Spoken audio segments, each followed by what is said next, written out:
Welcome to A Moment of Xen. Time to sit back and relax as model, actress, mentor, and supermom Xen Sams takes you on a sexy and wild ride, covering the latest in film, fashion, pop culture, politics, and entertainment from the millennial mom's perspective. Here's your host, Xen Sams. Hello, my beautiful friends and loyal listeners. It's always a pleasure to spend my time with you on the airwaves. Thank you for interacting with me on social media. That truly makes it all worthwhile. Please make sure to follow me at Xen Sams. That's Zen with an X, all over Twitter, Facebook, and Instagram. Today, we have a great show lined up for you. As usual, a mix of celebrities, impressive citizens, VIPs, and tons of fun.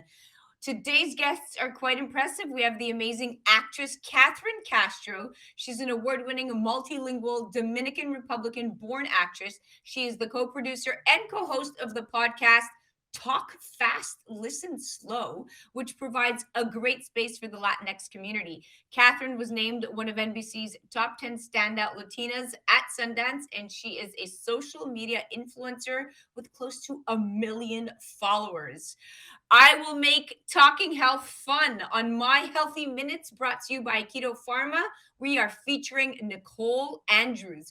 She is a registered dietitian specializing in oncology nutrition and an influencer of sorts. We're discussing gut health, oncology, and life-saving diet tips to help you discern cancer food myths from hard facts.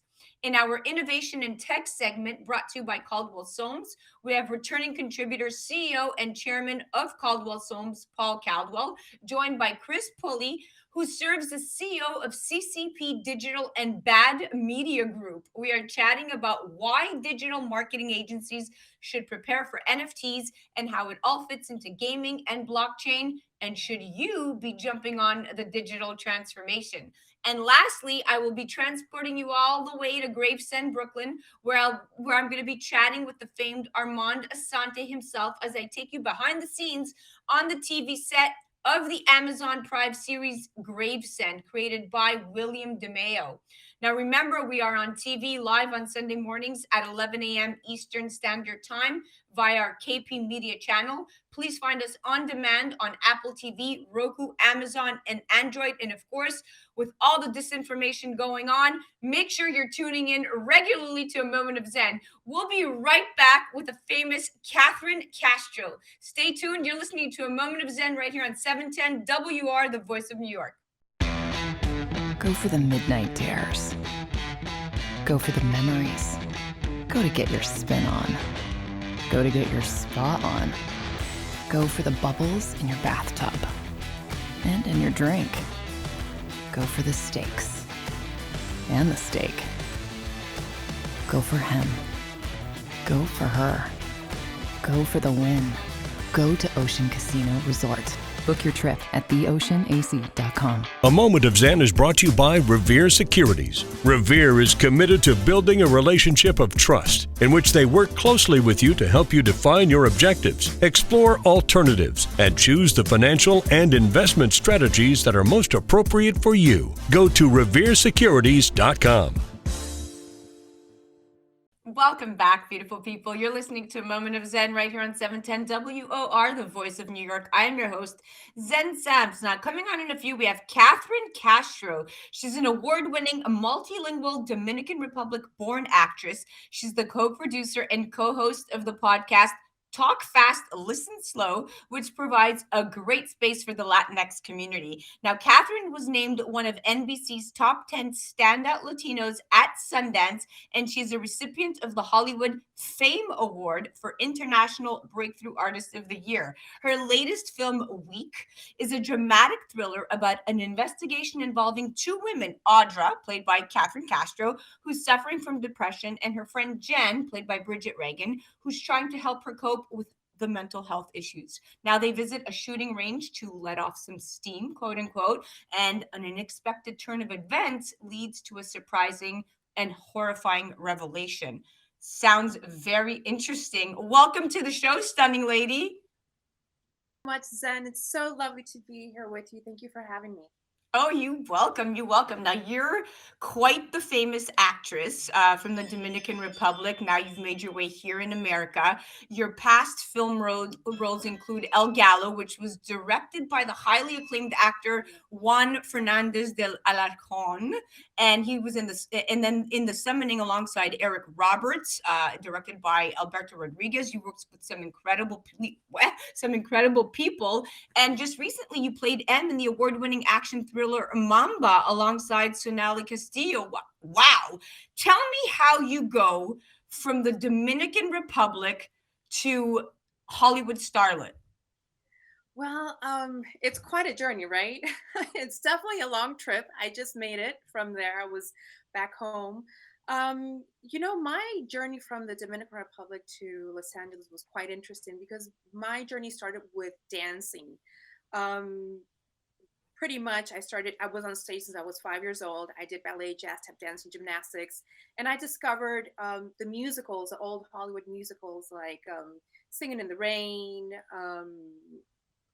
all the Judy Garland classics. And to me, it was like a light bulb. I felt like I can dance, I can sing, and I can do all this and have it be in a movie. This is what I want to do the rest of my life. So I knew by the time I was 7 years old, pretty much, that I needed to make my way somehow to Hollywood. Mind you, I did not know where Hollywood was.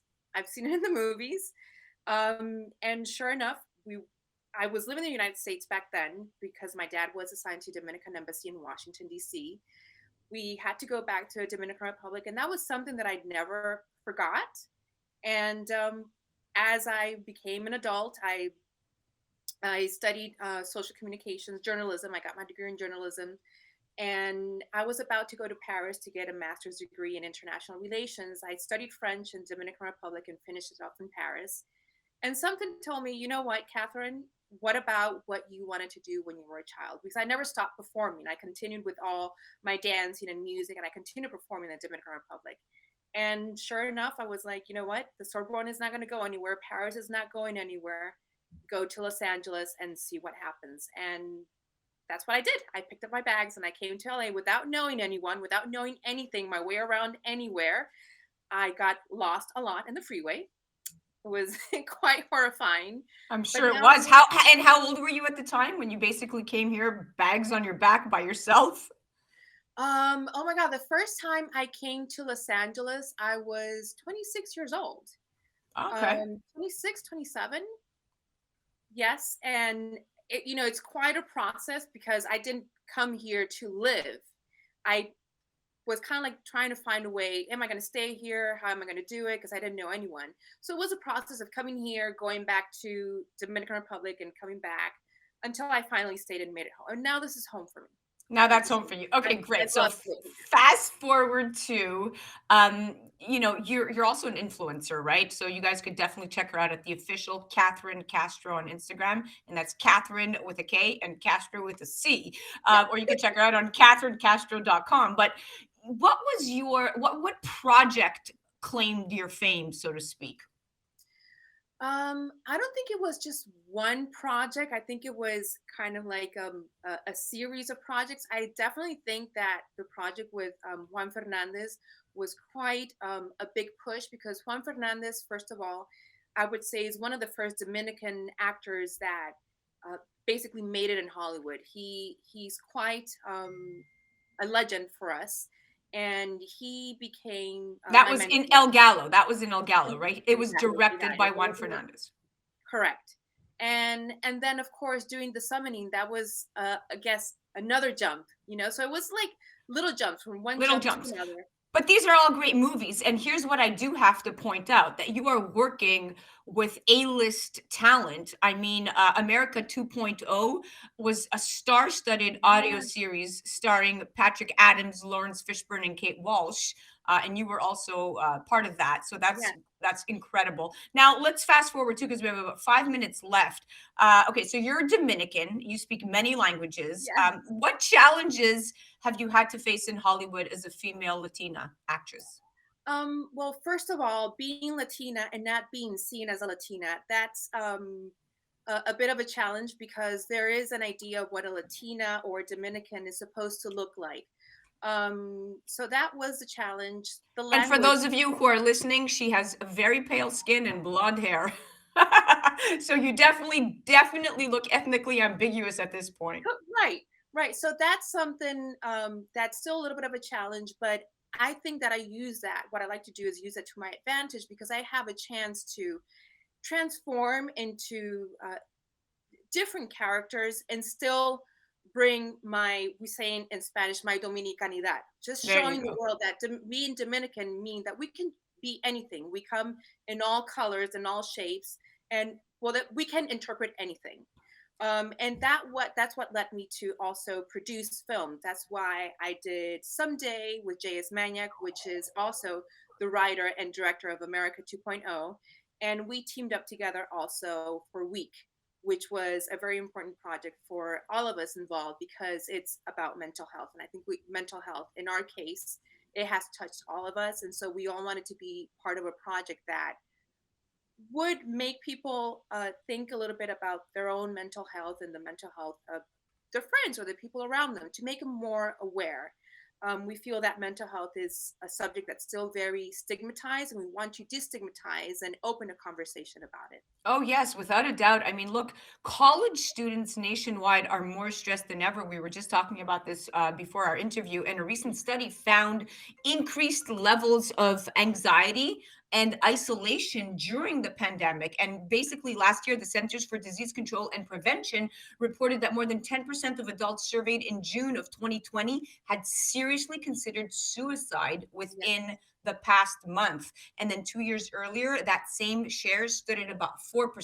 So the issue is particularly acute for young adults. And among our 18 to 24-year-olds surveyed in 2020, the CDC said about 25% had seriously considered suicide. So tell me, Catherine, what's your take on the ongoing mental health disorder, not just in America, but everywhere? We have about 2 minutes left.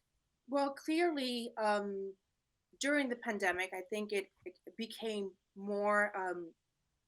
We became more aware of it. It came to the forefront. There have been some conversations talking about that mental health is the new pandemic. I think again that we need to start opening up and having these conversations at home, seeking help. Of course, our young adults more than anything right now are suffering the most with the isolation, with the not being able to have human contact, which is very necessary as part of your development, of your mental and social development. So I think right now, with just opening the conversation about it the way that we're doing it, um, Extremely important. not making it a taboo, seeking help, finding a way to also utilize what you're going through and connect with other people, knowing that you're not alone. I know it sounds easy, it's easier said than done, but there's so much we can do, and there's so much help that we need right now, that I feel that mental health should be part of the health conversation the same way we get checked up for our general health. Yes, Mental health yes. is part of it. That's right. And And think I couldn't agree and more. the insurance should cover it 100%. Without a doubt. And definitely, I know that your film Week hovered around this ongoing silent killer, so to speak. Now, we have about a minute left, and I just wanted to make sure everybody knows who you are. Guys, we're talking to Catherine Castro. It's such a pleasure to have you on. I also want to point out a very interesting Dominican fun fact. Tell me if this is accurate. The Dominican Republic only has one bordering country, right, which is Haiti. But listen to this one. The drinking age of the country is 18, and it's illegal to kiss a woman in front of an officer. Is that true? It's illegal to kiss a woman in front of an officer? Apparently. I didn't know that. I mean, if it's illegal, I guess You're all going to jail. We'll have to check that one out. Somebody said ask her. Yes, I have to check that myself in person and see if that's true. But yes, we do share the island with Haiti. The drinking age is 18. And Dominicans are famously not punctual, arriving late to meetings is the norm. Yes. How do you know that? I have a lot of Dominican friends. Guys, listen, please check her out, Catherine Castro. Thank you so much for joining me. It was so much having you on. Will you come again? What an honor. Will you come again? Absolutely. Amazing. Guys, please check her out. You're listening to A Moment of Zen right here on 710 WOR, the voice of New York. I'm your host, Zen Sams. We'll be right back after this. A Moment of Zen is brought to you by Ocean Resort Casino in Atlantic City, Tempest Network, a Burkan World Project, Aikido Pharma, Caldwell Soames, Biche Cucina in Midtown and Soho, Revere Securities, and Romulus Entertainment. Tune in every Saturday night at 9 p.m. on 710 WOR, the voice of New York, or download the iHeart app. Text the word collaborations to 917-575-2321. Follow Zen on social media at ZenSams. Welcome back, beautiful people. You're listening to A Moment of Zen right here on 710 WOR, the voice of New York. I'm your host, Zen Sams. Now, up next, we have My Healthy Minutes segment featuring Nichole Andrews. She is a registered dietitian specializing in oncology nutrition and an influencer of sorts. We're going to be chatting with her in just a few. But before we do, it's important to note that My Healthy Minutes is brought to you by Aikido Pharma. Aikido Pharma is an early-stage drug development company dedicated to developing new solutions for life-threatening diseases. They publicly trade on the NASDAQ under ticker symbol AIKI. Now, today's headliner focus is famed actress Rosario Dawson coming out and saying that her father's cancer diagnosis inspired her to eat a gut health diet. Now, what exactly does this mean? Well, Rosario is very open about her vegan diet and how her eating habits changed after her father was diagnosed with pancreatic cancer. In a new interview with Eating Well, she said she got super into food and its connection to gut health while sitting by her dad's side, going on to say that she learned a lot about gut health with her dad's cancer treatment, and that gut health is emotional health and physical health, in her opinion. Now, research has long linked gut healthy diets with reduced chronic disease risk and immunity, as well as reduced stress, anxiety, and weight loss. In fact, some research suggests approximately 30 to 40% of cancer diagnoses could be prevented by modest diet and lifestyle changes. The health of the gut has been a topic of increasing research and discussion lately, and more people are aware of their gut microbiome than ever before. But what does this all mean? What is gut microbiome? Well, basically, gut microbiome is home to all of the bacteria in your digestive tract. The human gut is a complex ecosystem composed of about 100 trillion bacteria and 300 to 500 different species of bacteria. Now, you get your gut microbiome from your mother at birth, but it can be influenced by the very foods you eat, your environment, and of course, your lifestyle.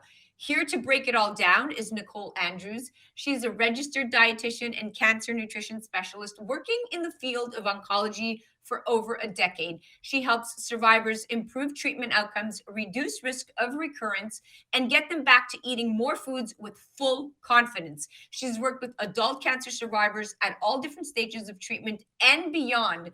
Welcome to the show, my fellow mom and stunning friend, expert in the field. Thank you so much for having me, Zen. I'm so glad to be here. It's exciting to have you on because I follow you on social media. Those of you that don't know Nichole, you should definitely check her out on social media. She's on the gram and everywhere. But talk to us about some of the key functions of the gut microbiome and what this, what this new trend of really eating gut healthy means to the average person. Yeah, so I'm glad that this is something that's, that we're talking about more and that's getting spread more, because there's so much that we can do, like you were saying, with diet and, our lifestyle to improve your gut microbiome, to improve reducing risk for cancer. So for example, reducing risk for all adults is following a higher fiber diet. So the American Institute for Cancer Research, they recommend 30 grams of fiber a day. So that's going to be, you're going to get that from eating more plant foods. That's also going to improve your gut health. So, not only do we want to have a lot of different variety of pro and prebiotics and high fiber foods to support our gut health, it's actually going to help reduce our risk for cancers as well. Interesting. And when you're talking about, we hear a lot of headliners out there, like the link between sugar and cancer. Reduce your sugar intake. Does that hold a lot of accuracy? So, I don't think it's good to have a high sugar diet. I don't think anybody should have that. Really, what the research is showing is that we want to limit our sugar intake. It's not automatically sugar equals a disease or sugar equals cancer. That's not true. Sugar is a simple carbohydrate. Now, is it low in nutrition? Sure. That is something that most people enjoy. They can still have sugar.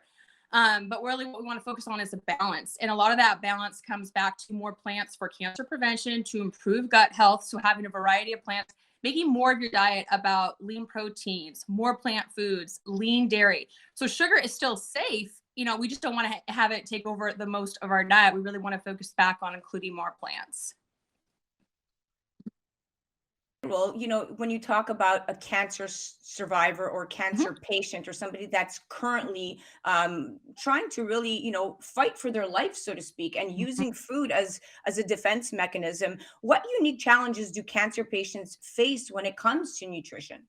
Oh my gosh, they do face a lot. So there's a lot of misinformation out there. There's a lot of special diets or miracle foods. No one food is going to cause your cancer. No one food is going to cure your cancer. That's not really what we want to be focusing on. For cancer survivors during treatment, you want to eat really well, not skip meals, emphasize plants and lean proteins to optimize those treatment outcomes. Those healthy cells, any cancer survivor going through treatment, their healthy cells need lots of good nutrition. We really want to focus on that because that's what's going to help them feel better during treatments, have better treatment outcomes, support their immunity, support their gut health. They have a lot of different gut health issues during treatments.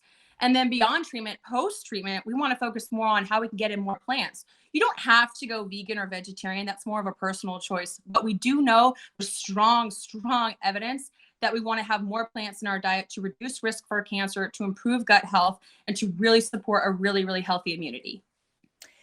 It's interesting you say the word plant keeps coming up in this interview, and I'm a big advocate for eating healthy and increasing the greens in one's diet. And when my father was diagnosed with aggressive lung cancer in 2016, he passed away from advanced small cell, and it was very aggressive. And I remember that his diet was extremely important during his chemotherapy treatments. And I remember making him blended juices, green juices, keeping him as best I could hydrated and whatnot. But I felt that his diet played a big factor on his treatment. What's the difference between cancer patients who are working with a dietitian and really kind of catering to their dietary needs versus patients who are really not using this portion of our science to their benefit? Oh my gosh, it's like night and day. So, getting good nutrition. So this is what we have to think about metabolically. When there's cancer present, so we cannot starve cancer cells. And that's where a lot of people get confused. They're like, well, if I just adjust my diet or cut out certain food groups or cut out sugar, then my cancer will automatically go away. No, what we're trying to do, and especially when as a dietitian, we're trying to support that diagnosis given by the doctor. Whatever treatment regimen they have, I want them to go to that full dose. I want them feeling good. I want to support their healthy cells. So whenever a cancer survivor under treatment is eating, unfortunately, that nutrition is going to rebuilding the healthy cells, daily function, and unfortunately, it's still going to that cancer. Good news is attending those treatments will kill off that cancer.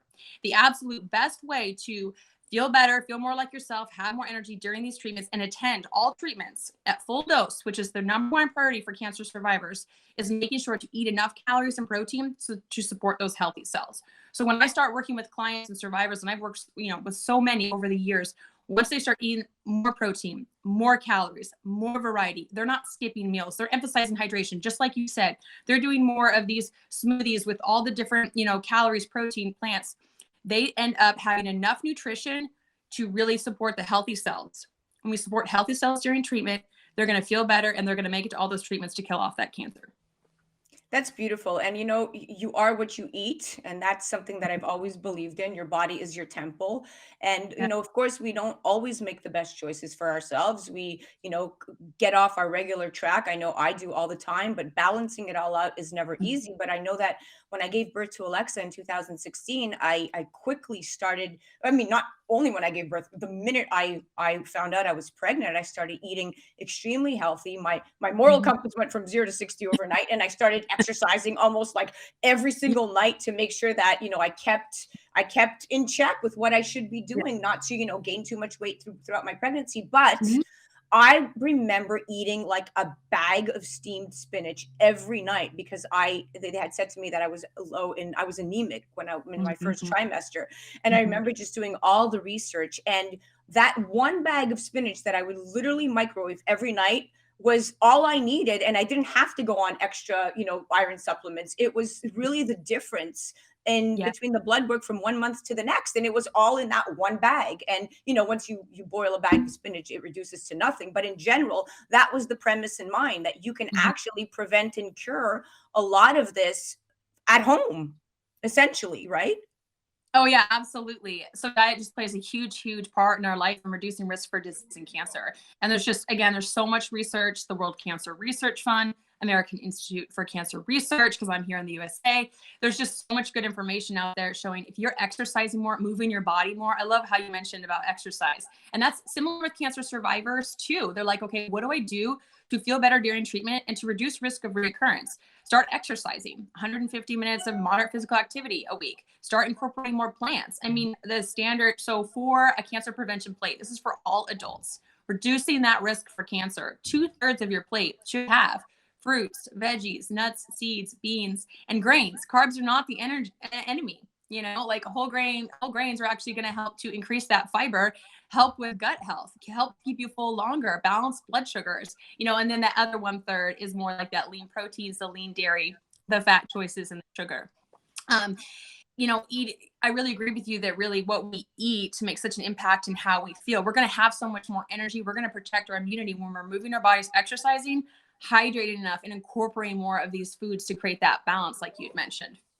Without a doubt. And once you start to really think about the functions of our gut and the microbiome and the scientific evidence behind it, protecting a healthy gut protects us against infection. It strengthens the intestinal barrier. You talked about having good bacteria and bad bacteria in our gut, and staying healthy means keeping them in balance or in equilibrium, right? The good bacteria help keep the bad bacteria from multiplying and going out of control, so to speak. So too much of the bad bacteria in our gut can result in a malfunctioning gut, which is what we see this list associated to, constant fatigue, insomnia, skin irritations, food intolerances, the list goes on. But having a dietitian like you at hand, being able to shepherd the process along and to be able to guide people, I believe makes all the difference. It made all the difference in my father's outcome, and I know that for a fact. So very quickly, we have about 1.5 minutes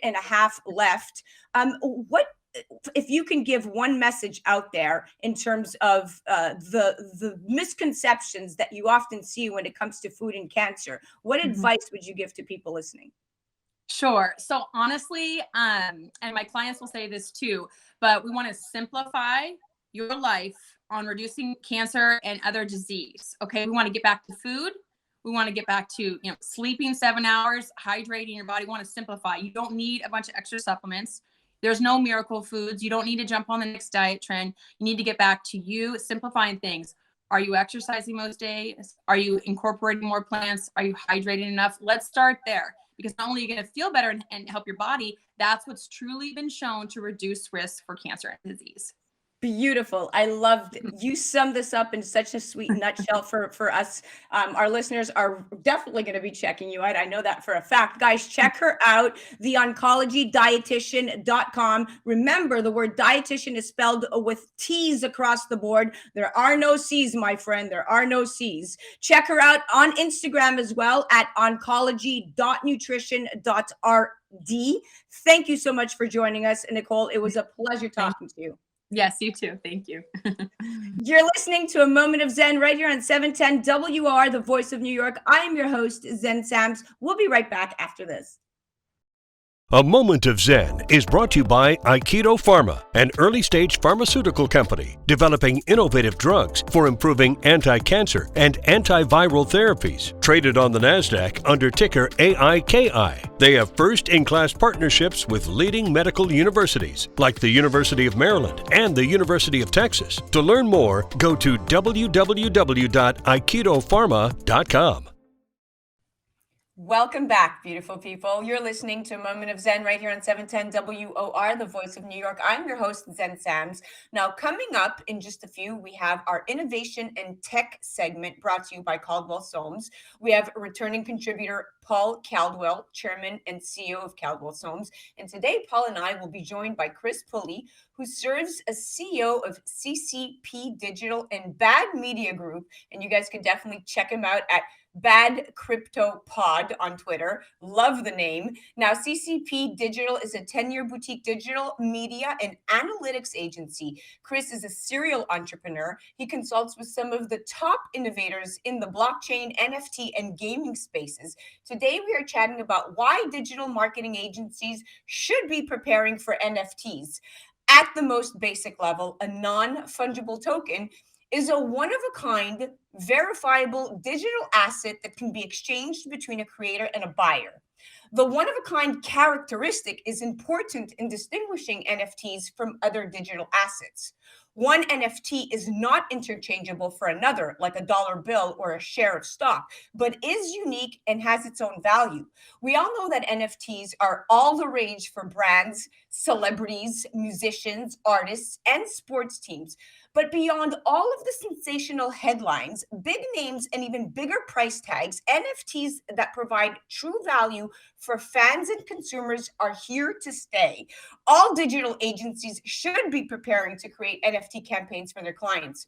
Because NFTs are so new, we have entertainers, galleries, fashion houses, and sports teams with existing creative departments that are now looking for partnerships with digital marketers that understand this new vertical. It's an enormous opportunity for even smaller agencies to take a bite out of this new space. But not everybody understands that, like CEO Paul Caldwell of Caldwell Soames and Chris Pulley. Today, we are discussing key points each agency should understand about NFTs. Now, NFTs are not this one-size-fits-all.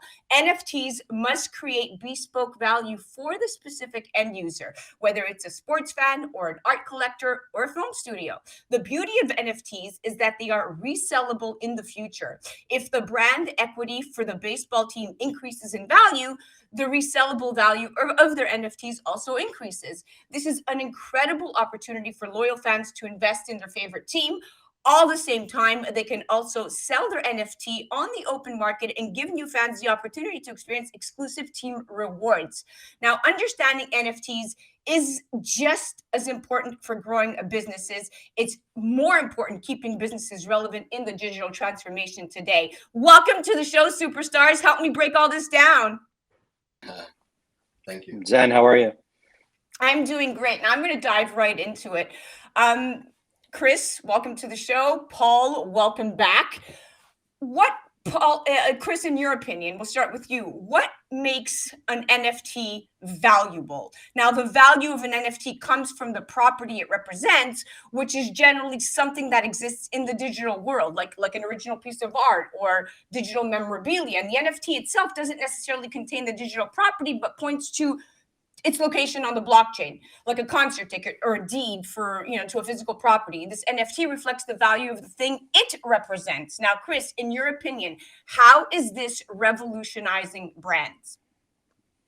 That is that's a loaded question because of the broad scope of the definition of NFT. You covered it right there with everything from ticketing to authenticating physical assets to creating digital assets that can be maneuvered on the blockchain and on the digital internet. So it's literally an entire new way of considering ownership, digital and physical.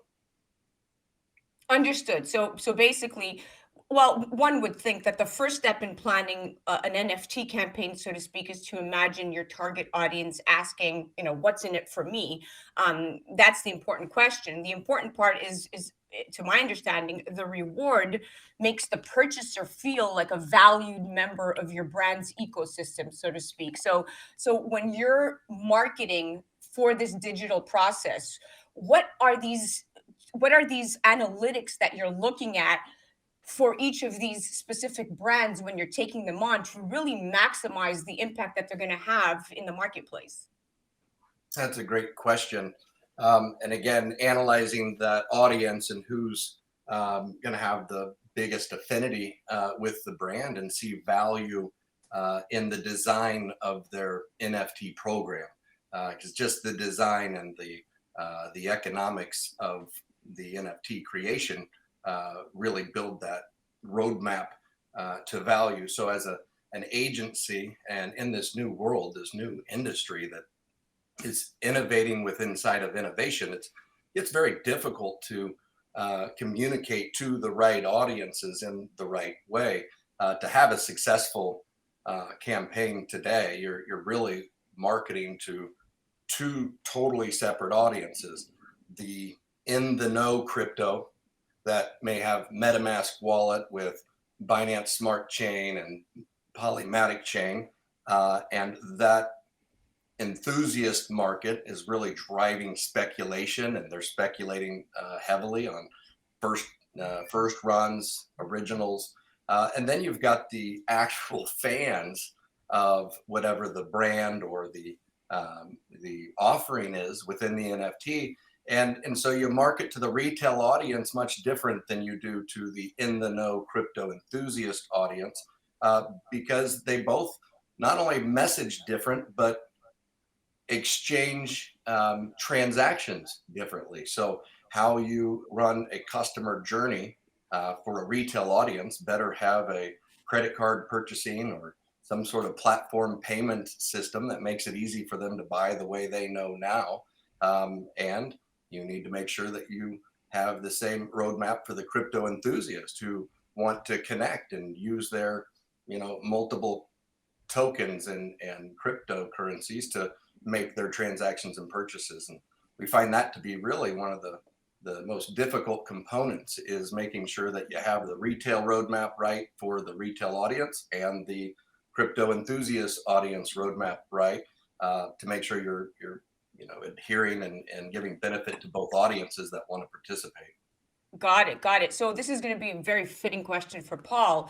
Now, Paul, blockchain gaming is the integration of the blockchain and cryptocurrencies into traditional video games. So some common examples of these are creating NFTs in the form of items that can be used within the game, charging fees for players to make in-game actions, and rewarding cryptocurrencies for players for their achievements. Okay. An example of this complexity are wallets. Now, using these wallets can be so intimidating, to Chris's point, and learning to interpret and manage the value of gas, so to speak, on your transactions, adding tokens via their contract address, and the notion that if you send money to the wrong address, your funds are lost forever, is not something the average person would embrace. What do you say to this, and what virtual wallet platform do you recommend?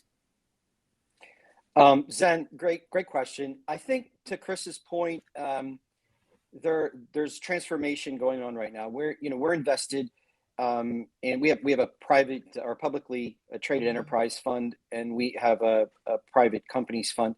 Our private companies fund is where most of the innovation, the disruption, and ultimately the transformation is really coming from when we talk about NFTs or cryptocurrencies and blockchain technologies, decentralized finance platforms, and the global payments and things like that.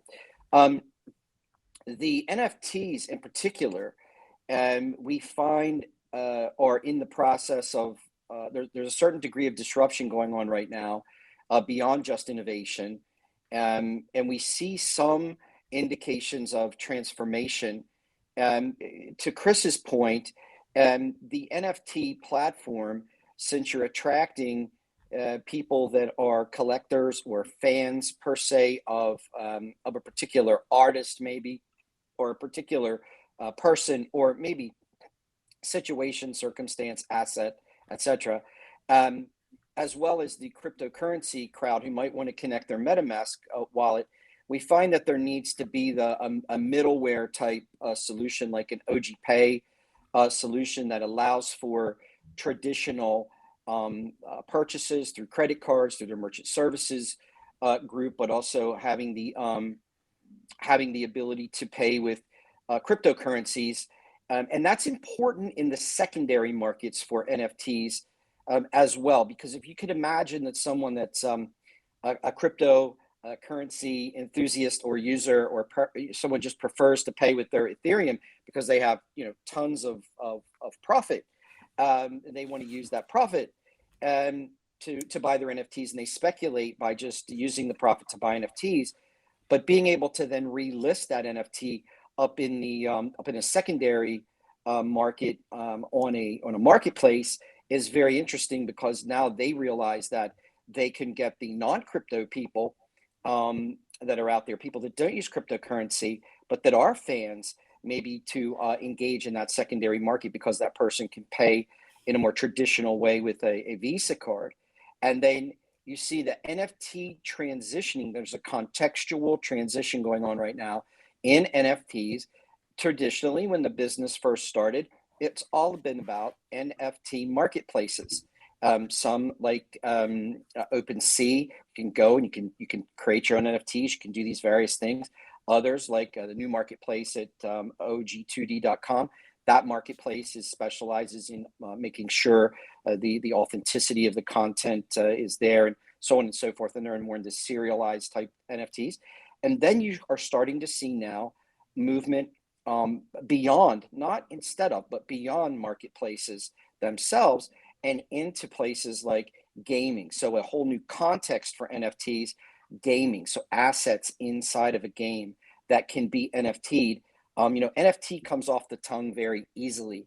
NFT, it's easy to say. It's rarely completely understood, I think, in context to fungible tokens versus non-fungible tokens. In a gaming environment, NFTs can become extremely valuable in how assets inside the game could be minted into non-fungible tokens and then used as a form of currency or a form of value inside the game. So I think the more that you see NFTs become ubiquitous and find their way into being represented as units of value inside various contexts as we go forward, as the world moves on beyond just marketplaces, we're going to see a need for wallets that do these kinds of things. You're so well versed on all this. I get the time is running out. We have a minute and a half left, and I've just heard you speak, and I'm taking it all in because you have so much knowledge and so much information behind all this. I'm going to throw this back to Chris real quick. Chris, the NFT market remains very new, and questions about rights, ownership, intellectual property have not been fully explored, so to speak. What advice do you have to anyone wanting to infiltrate the space? We have about a minute left. Sorry to rush you. No worries. I actually want to tag on to what Paul was saying about the gaming industry. We're representing some of the largest gaming and blockchain gaming clients in the industry with a vision of investing your time into a game and be able to take that value of time and take it with you or sell that value of time. Snoop Dogg just entered the Sandbox. He's got a mansion with his weed garden in the back. And there's a party Tuesday night, and you can come. That's NFTs. You can buy his car and sell his car, and so literally. This is crazy stuff. Talk about the metaverse unfolding, right before our eyes, and really kind of taking this. Our world to the next digital level and chapter, really. Well, guys, thank you so much. We've run out of time. Definitely going to do this again. Paul, it was such a pleasure having you back on. Chris, so nice talking to you. Big shout out to Chris Pulley. And you guys could definitely check them out at Bad Crypto Pod on Twitter. And that's Chris Pulley from CCP Digital. Thank you for joining the show, guys. Thank you. Thanks, Ed. Absolutely. You guys are listening to A Moment of Zen right here on 710 WR, the voice of New York. I'm your host, Zen Sams. That was our Innovation in Tech segment brought to you by Caldwell Soames. We'll be right back after this. A Moment of Zen is brought to you by Caldwell Soames Incorporated, investing globally in transformative businesses like Original Digital Corporation, or ODC. ODC develops advanced consumer and commercial fintech solutions such as OG Pay, which will transform the way you manage your money. From sending and receiving money globally for free, paying for goods and services in person and online, pay bills, buy and sell digital currencies, all while earning interest. OG Pay is easy to set up, FDIC insured, and your information is secured. Check out ogpay.com. Hello, beautiful people. I am your host, Zen Sams. You're listening to A Moment of Zen right here on 710 WOR, the voice of New York. I am behind the scenes on the TV set Gravesend right here in Brooklyn, in Gravesend, Brooklyn. And William DeMeo, creator of the series, is a dear friend of mine. He has asked me to come behind the scenes and capture the most fabulous moments because today is day one of the New York filming right here in Brooklyn. And we are talking to the very famous Armand Asante, who is portraying Nicky Scarfo in season 2 of the series. We're gonna pick his brains right now and talk everything fashion, film, and pop culture that's currently going on in New York City. Welcome to the show, Armand. Thank you very much. So, fashion. I'm gonna talk about fashion because you are dressed all in black. Yeah. And of course, we are in a period setting of the 80s, and you are portraying Nicky Scarfo. And tell me, how do you prepare for a role like this? I'm not actually portraying the life of Nicky Scarfo. This is kind of a fictionalized version based on a very well-known Philadelphia mobster who was Nicky Scarfo. But certainly not accurate to his life. But how do you prepare? You study. I study mostly what the writer is trying to accomplish. And then I study actually the lives of people and what circumstances they were in. Every life is a journey unto itself, and there's a lot to learn. It's a lot of homework. So throughout your career, you've studied many characters. You've portrayed not just the gangsters, but the weak and the strong and the all in between. And you have lived a very a very full acting career, so to speak, blessed with being able to work. There's a lot of actors out there that don't have these advantages, but you have paved your way in a sense that you're a native almost to the tri-state area. You're kind of like a legend in the scene, whether you're in Brooklyn or whether you're in New York City. When I ask fellow actors, do you prefer the West Coast to the East Coast? A lot of them will have a split decision. If I had to ask you, New York or LA? That's wild. I mean, I've always loved working in LA. I grew up in New York, so I'm very familiar to New York, and it's home to me. But I mean, LA was built to work in. I never lived there for any long period of time, but it really is built. When you work in LA and you really understand how the studio system worked, I'm not saying it's that way today, but you can have a really rewarding experience because it's a very disciplined environment, and you work with some amazing people. Absolutely. Listen, LA is one of those towns. It's Tinseltown. We love Hollywood, and my husband is, Mr. Hollywood. Romulus Entertainment is, one of the bigger independent film studios out there, and LA is part of our existence, so to speak, on a bi-coastal level. But I'm a New Yorker. You just can't pull me away from New York City. There's something about the essence of New York, the theater, Broadway, Times Square, the lights, Frank Sinatra being not far from here, and kind of Atlantic City being just really close to home here, and anchoring down the Ocean Casino Resort as a sponsor is quite the responsibility I take very heavily. Armand, tell me, family is always important to you, portraying, especially right now, the mafia and pop culture. We always see family getting around the table on a Sunday lunch or afternoon after church, so to speak. What's the most important value you have taught your children? Well, I mean, I'm very much a family person, and I would say that most important value I taught my children, I suppose, was tolerance. Tolerance, yeah. That's a great one, tolerance.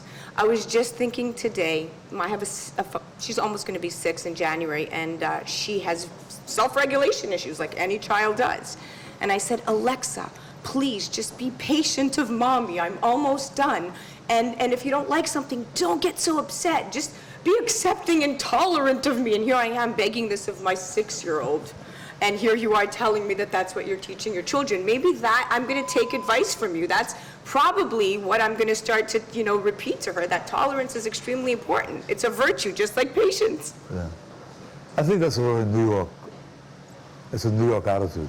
It's definitely a New York attitude. Well, listen, our time is up, and I've had such a great time talking with you. This interview has been put together with literally spit and scotch tape, so I can't wait to hear how you guys receive it so well. We will put it out there on social media, not just on the radio. But once again, guys, for those of you just tuning in and listening, we're talking to the very famous Armand Asante right here on the film set of Gravesend in Brooklyn, day 1 of filming. We couldn't be more proud to be right here representing William DeMeo and the creation that he has undergone for the last couple of years, and it's been a hard work in progress, but he's gotten to exactly where he's supposed to be. You guys have to check out Gravesend, the series on Amazon Prime. I am your host, Zen Sams. You are listening to A Moment of Zen live on 710 WOR, the voice of New York. We'll be right back after this. A Moment of Zen is brought to you by Romulus Entertainment. Make sure you check out their newest release, Gully, a powerful crime thriller about 3 disaffected teens, one out-of-control night of revenge on a society that has rejected and taken advantage of them. When the rampage stops, the retribution begins. Starring Kelvin Harrison, Charlie Plummer, and Jacob Lattimore. Gully, available on Amazon, Apple TV, or any on-demand service. We are almost at the end of our date, my dear friends, but before I sign off, let's talk about the recent travel system that's taking place on November 8th here in the United States of America. Now, I did some research, and here is what travelers need to know before this new travel system takes place. Now, the U.S. is about to make it much easier for vaccinated international travelers to visit. But I said vaccinated. That is the key takeaway. A new air travel system will take effect November 8th, allowing entry for fully vaccinated foreign tourists. The move by the White House will essentially have the U.S. drop its travel ban on dozens of countries, while also making entry more challenging for the unvaccinated. The new system will allow entry for foreign nationals only with vaccinations approved by the World Health Organization, and would add testing requirements for unvaccinated Americans. Vaccinated foreign air travelers will need to show proof of full vaccination, as well as pre-departure negative coronavirus tests taken within 3 days of travel before they can board a plane to the U.S. Masking will be required, but there will be no quarantine mandates. Vaccines with WHO approval include Johnson & Johnson, Moderna, Pfizer-BioNTech, Oxford, AstraZeneca, Covishield, Sinopharm, and Sinovac. Currently, all air passengers 2 years or older, including U.S. citizens and permanent residents, need to show a negative coronavirus test to fly to the U.S. Now, what are the entry requirements for Americans? Well, the new travel system adds more stringent testing requirements for unvaccinated U.S. travelers. That is the bottom line. This is what is going to be going on for the next 24 months. So you either have to make a decision, vaccinate or not vaccinate. Well, that's a wrap, my friends. Remember to join me right here on 710 WR, the voice of New York, every Saturday night from 9 to 10 p.m. or go to 710wr.iheart.com/A Moment of Zen to watch fully uploaded episodes. We are a vodcast in latent terms. That is a TV podcast. So now you can see us as of Sunday morning. Remember to tune back in next Saturday night at 9 p.m. And remember, we are now on TV live on Sundays at 11 a.m. Eastern Standard Time via our KP Media channel. Please find us on demand on Apple TV, Roku, Amazon, and Android. Thank you for listening to A Moment of Zen. It's been an absolute pleasure being your host. Thanks again to all of our sponsors. And remember, happiness is the only thing that multiplies when you share it.